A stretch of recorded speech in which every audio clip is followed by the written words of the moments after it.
Bismillahirrahmanirrahim. I'm Dr. M. Ibrahim, consultant physician and diabetologist, presently working at MMIH Outreach Center, Doraji colony. आज मैं आपसे जिस चीज़ के बारे में मुखातिब होने जा रहा हूँ वो है to create the awareness among the general people, among the communities and among the diabetic patient. जैसा कि आपको पता है कि इस वक्त मैं जब बात कर रहा हूँ, इस वक्त दुनिया में 50 करोड़ लोग हैं जिनको डायबिटीज़ हो चुकी है। और उससे भी जो बुरी खबर ये है कि अराउंड 25 करोड़ लोग ऐसे हैं जिनको इस वक्त पता ही नहीं है कि उनको डायबिटीज़ है और वो ऐसे ही हाई शुगर लेवल लेके घूम रहे हैं। हर 7 सेकंड पे डायबिटीज़ की वजह से एक इंसान अपनी जान खो देता है और हर वो छठी खातून जो प्रेग्नेंट हो रही है, जिसको हम कहते हैं जेस्टेशनल डायबिटीज़ है, उससे वो बीमार हो रही है। तो इससे आप अंदाज़ा करें कि डायबिटीज़ कितनी ख़तरनाक और साइलेंट किलर है। डायबिटीज़ जैसे आपको शुगर बढ़ती है तो डायबिटीज़ के साथ एक मसला ये होता है कि ये जिस्म के हर हिस्से पे असरअंदाज होती है। मिसाल के तौर पर आपने बहुत मर्तबा सुना होगा लोगों को कि इनकी आँखों की बिनाई चली जाती है तो पता चलता है उनको उस वक्त उनको डायबिटीज़ है। बहुत सारे लोगों को उस वक्त पता चलता है जब इनको हार्ट अटैक होता है, उनको हार्ट फेलियर होता है, या उनमें हमें पता चलता है कि उनको ब्लड प्रेशर की बीमारी है। कुछ लोगों जब डायलिसिस हो रहा होता है या उस वक्त उनको पता चलता है कि इनको शुगर की बीमारी है, उस वक्त तक गुर्दे बिल्कुल फेल हो चुके। अक्सर व बेशतर हम देखते हैं लोगों का ज़ख्म नहीं भर रहा होता है और फिर उनको जब टांग कटवाने की नौबत आती है तो पता चलता है कि शुगर की बीमारी है।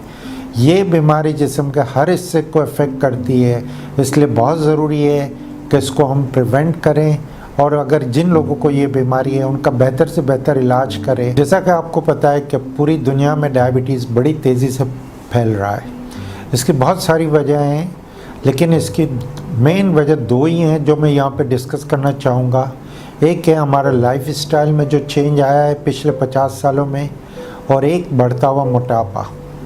पहले तो हम हमेशा ये कहते थे कि डायबिटीज़ खास करके टाइप 2 का मर्ज़ है जो बड़ी उम्र के लोगों में होता है, मोटे लोगों में होता है। लेकिन अब हम ये देख रहे हैं कि हमारे जवानों में भी बड़ी तेज़ी से फैलता जा रहा है। और इसकी मेन वजह, जैसे मैंने एक बात बताई कि life style modification. Life style से मेरा मतलब ये है कि हमारा वेस्टर्नाइज्ड लाइफ स्टाइल जो हमारे बच्चों में ट्रेंड आ गया है फास्ट फूड का। ये जो खाने के हमारे तरीके हैं, खासकर जो प्रोसेस फूड जो हम खाते हैं, जो जूसेस हम पीते हैं, जो कोल्ड ड्रिंक्स हम पीते हैं, ये सारी चीज़ें हमारे मोटापे की मेन वजह है। और इसका रिवाज इतना बढ़ गया है खासकर बच्चों में कि हम सोच भी नहीं सकते। दूसरा जो मेन मसला लाइफ स्टाइल में आता है कि हमारा चलना फिरना, हमारी फ़िज़िकल एक्टिविटीज़ बिल्कुल कम हो गई है। एक मिसाल आपको देता चलो, आजकल हम बच्चों से पूछते हैं कि बेटा आप गेम खेलते हो, तो आपको फ़ौरन जवाब आएगा हाँ अंकल मैं खेलता हूँ, वीडियो गेम्स खेलता हूँ। तो ये वीडियो गेम्स घर में बैठे बैठे खेलने का बड़ा रिवाज हो गया है। लोगों का चलना फिरना बिल्कुल कम हो गया है। शहरों के अंदर में पार्क का सिस्टम ख़त्म हो गया है। तो उस वजह से हमारा मोटापा बढ़ता जा रहा है। और ये मोटापा जिसको हमें आगे जाके बहुत देखना है, क्योंकि ये मेन वजह है डायबिटीज़ की। और भी बहुत सारी वजह हैं, जैसे आजकल दमे के मरीज़ या आर्थराइटिस के मरीज़ स्टीरॉइड्स का इस्तेमाल कर रहे हैं। बहुत से लोगों का चलना फिरना बहुत कम है। आगे जाकर हम डिस्कस करेंगे कि ये अमल के दौरान की डायबिटीज़ है जिसकी वजह से डायबिटीज़ का इंसिडेंस बढ़ रहा है। तो बहुत सारी वजह हैं जिसकी वजह से शुगर होती है, लेकिन मेन वजहें 2 हैं, life style modification and increasing prevalence of obesity among the general populations। अब इसको हम कैसे रोकें, उसके लिए हमारा ज़रूरी है कि हम अपने बच्चों को रोकें इन फास्ट फूड से, इन प्रोसेस फूड से, जूसेस के इस्तेमाल से, कोल्ड ड्रिंक के इस्तेमाल से। हम बच्चों को ताकीद करें कि वो रोज़ाना कम से कम आधे से पौना घंटा वॉक करें, गेम्स खेलें। और हम ये बिल्कुल इस तरह से देखें कि ये इनका वज़न नहीं बढ़ना चाहिए। रोज़ाना चलना, मुर्गन ग़िज़ाओं से परहेज़ करना, मीठी चीज़ों से परहेज़ करना, ये बहुत ज़रूरी है। और जिनका वज़न ज़्यादा है वो डाइटिशियन से मशवरा करके अपने वज़न को कम करें ताकि इस बीमारी को ज़्यादा फैलने से हम रोक सकें। हमारा दूसरा मेन फोकस ये भी होगा कि वो लोग जिनको डायबिटीज़ हो गई है उनका हम बेहतर से बेहतर इलाज कैसे करें। लाइफ स्टाइल मॉडिफिकेशन तो पहले ही है, वो जो हमारे डाइटिशियंस, हमारे डायबिटिक एजुकेटर्स ये आपको गाइड करेंगे। जिन लोगों का वज़न ज़्यादा है उनको वज़न कम करना है, जिनका वज़न नॉर्मल है उनको वज़न मेंटेन करना है। और सबसे इम्पॉर्टेंट चीज़ें कि वो मरीज़ वक्त पे कैसे खाएं, तौर तरीके का कैसे खाएं, कौन सी ग़िज़ाएँ जिनसे परहेज़ करें। जैसे मिसाल के तौर पर हमें सब्जियों का, फलों का इस्तेमाल ज़्यादा करना है, मुरक्कन ग़िज़ाओं का इस्तेमाल कम से कम करना है और हमें रोज़ाना वर्जिश करनी है। दूसरा जो इम्पोर्टेंट चीज़ है लाइफ स्टाइल चेंज के बाद वो है इलाज। इलाज आपका, मेरा मतलब है दवाइयों से और इंसुलिन से। इसके बारे में आपको बेहतर गाइड आपका डॉक्टर्स करेगा। एक यहाँ पे मैं चीज़ आपको बताता चलूँ कि अब डायबिटीज़ के इलाज में हमारे पास बहुत चॉइसेस है, बहुत अलग अलग तरह की मेडिकेशन है। एक मिसाल देता हुआ चलूँ कि जैसे अगर कोई शुगर का मरीज़, जिनको दिल की बीमारी है, जिनको ब्लड प्रेशर है, जिनको गुर्दों की बीमारी है या जिनमें मोटापा है, उनके लिए हमारे पास अलग किस्म की दवाइयाँ हैं। जो लोग दुबले पतले हैं उनके लिए अलग किस्म की दवाइयाँ हैं। जो लोग अफोर्ड नहीं कर सकते उनके लिए भी हमारे पास कम दाम वाली दवाइयाँ हैं। सो डिफरेंट मरीज़ों के लिए, different group of diabetic patient, that we have different choices for medication. लेकिन उसके लिए बेहतर गाइड आपका डॉक्टर करेगा। लेकिन आपको ये याद रखना है दवाइयाँ वक्त पे पाबंदी से खानी है। दूसरी चीज़ यहाँ पे एक इम्पॉर्टेंट डिस्कस करता चलूँ कि हर शुगर के मरीज़ की वक्त के साथ दवाइयाँ बढ़ेंगी, क्योंकि हमारा लुबलुबा वक्त के साथ इंसुलिन बनाना कम कर देता है और एक वक्त आता है कि उसमें इंसुलिन बनना बिल्कुल बंद हो जाता है। जब ये कैफियत को हम पहुँचते हैं, और ये बात याद रखें कि हर शुगर के मरीज़ को वक्त के साथ बेहतर कंट्रोल के लिए 5 साल के अंदर में इंसुलिन की ज़रूरत पड़ेगी। आपको, मेरे को ये नहीं सोचना है कब तो मेरी बीमारी बहुत आगे बढ़ गई, मैं फ़ेल हो गया हूँ और अब मैं आखिरी स्टेज पर पहुँचा हूँ। ऐसी कोई बात नहीं है। इस वक्त इंसुलिन दुनिया में सबसे बेहतरीन इलाज है शुगर को कंट्रोल करने के लिए, क्योंकि अगर हम शुगर कंट्रोल नहीं करेंगे तो डायबिटीज़ की जो लॉन्ग टर्म कॉम्प्लिकेशन या पेचीदगियाँ हम कहते हैं वो आपको सामने जल्दी आएंगी और वो आपकी बीमारी में इजाफा करेंगी। आप बगैर खौफ व खतरे के आप इंसुलिन पे जाएं, इंसुलिन को सही लगाने का तरीका सीखें और इंशाल्लाह इससे आपको फ़ायदा ही होगा।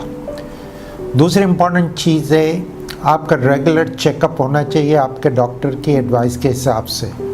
2 चीज़ें हम एम्फसाइज करते हैं, रेगुलर चेकअप हो मेरा, और एक हम कहते हैं कि एनुअल स्क्रीनिंग या एनुअल चेकअप हो। रेगुलर चेकअप पे आपका डॉक्टर आपकी दवाइयाँ एडजस्ट करता रहेगा और आपका कोई भी ऐसा प्रॉब्लम है उसको आपको एड्रेस करेगा। जहाँ तक एनुअल स्क्रीनिंग है वो बहुत ज़रूरी है। एनुअल स्क्रीनिंग में हम डॉक्टर्स चाहते हैं कि आपका मुकम्मल मुआयना हो।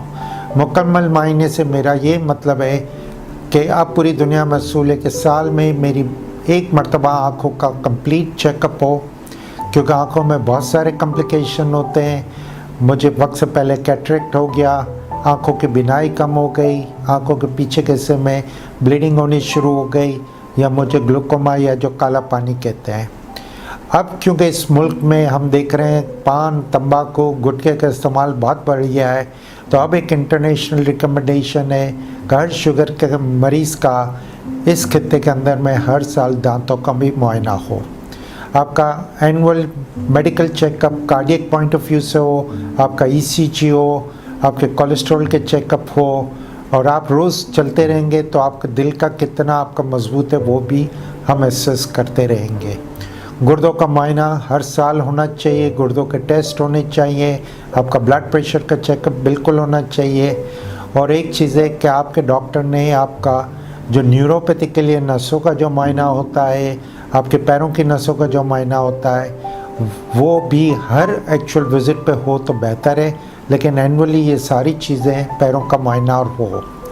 मैं यहाँ पे एक बात रिक्वेस्ट करता चलूँगा हर मरीज़ से कि आप रोज़ रात को पैरों को सही तरह से धोएं और अपने पैरों को देखें, क्योंकि वक्त के साथ जब हमारी नसें सुन हो जाती है हमारे पैरों में चोट लगती है, हमें पता नहीं चलता, और जब पता चलता है तो कि ज़ख्म तो बहुत बड़ा हो गया है। तो इसलिए रोज़ अपने पैरों का रात को धो के मुआयना करें, और घर की 4 दीवारी में भी हो, आप कारपेट पे भी चल रहे हो, आपने हर वक्त चप्पल का या स्लीपर्स का इस्तेमाल करना है, ताकि आपके पैरों में कोई ऐसा चोट ना लगे या ज़ख्म आपको ना हो। कुछ ब्लड टेस्ट है जो रेगुलर बेसिस पे होने चाहिए। हीमोग्लोबिन A1C जो हर 3 से 6 महीने पे होना चाहिए, कम से कम साल में 2 मरतबा, वो आपको बताएगा आपका 3 महीने का ब्लड शुगर कैसा है। आँखों का मायना आई स्पेशलिस्ट के पास, आपके कोलेस्ट्रॉल के टेस्ट, आपके ECG के टेस्ट, आपके गुर्दों के टेस्ट, आपके पैरों के नसों के टेस्ट होने चाहिए। और आज के दौर में हम चाह रहे हैं कि जो लोग ये ग्लूकोफेज या आपका नियोडिपाल ले रहे हैं, उन लोगों ने अपना विटामिन B12 भी चेक कराना है, विटामिन D भी हर साल चेक कराना है, क्योंकि जिन लोगों को विटामिन D की कमी है उनमें भी ये देखा गया है कि उनको शुगर की बीमारी ज़्यादा होने के चांसेस है। तो ये सारे आपके ब्लड टेस्ट और आपका क्लिनिकल असेसमेंट, जिसको मैनुअल स्क्रीनिंग कहते हैं, ये पाबंदी से होना चाहिए, ताकि खुदा ना करे आपको कोई भी कॉम्प्लिकेशन हो, उसको वक्त से पहले हम पिक करें और उसका सही इलाज करें, ताकि आइदर इनका इलाज हो, इनको हम या तो इनका जो प्रोग्रेशन जो हम कहते हैं आगे बढ़ना है उसको हम कम से कम करें और उसको डिले कर दें, ताकि आपको ये कॉम्प्लिकेशन हो ही ना, और अगर हो तो उसको हम डिले करें।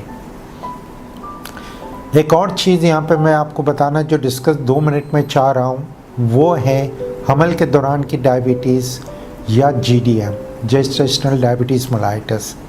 आज के दौर में हमारी खातून अब वर्किंग फोर्स बन गई है।